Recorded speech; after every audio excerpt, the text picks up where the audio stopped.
হরে কৃষ্ণ বন্ধুরা, সকলে কেমন আছেন? আশা করি সকলেই ভালো আছেন।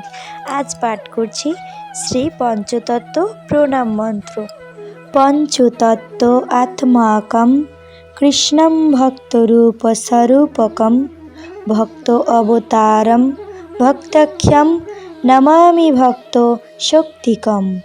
পঞ্চতত্ত্ব আত্মাকম কৃষ্ণম ভক্তরূপ স্বরূপকম ভক্ত অবতারম ভক্তাখ্যম নমামি ভক্ত শক্তিকম।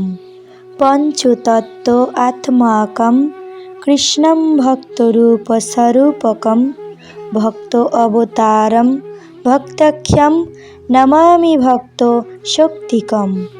অর্থাৎ পঞ্চতত্ত্বাত্মাকম শ্রীকৃষ্ণ, যিনি ভক্তরূপ, ভক্ত স্বরূপ, ভক্ত অবতার, ভক্ত এবং ভক্ত শক্তিরূপে আছেন, তাহার শ্রীচরণে আমি নমস্কার জানাই। পঞ্চতত্ত্বের মধ্যে ভক্তরূপ হলেন শ্রী চৈতন্য মহাপ্রভু, ভক্ত স্বরূপ শ্রী নিত্যানন্দ প্রভু, ভক্ত অবতার শ্রী অদ্বৈত প্রভু, ভক্ত হচ্ছেন শ্রীবাস ঠাকুর এবং ভক্ত শক্তি শ্রী গদাধর পণ্ডিত।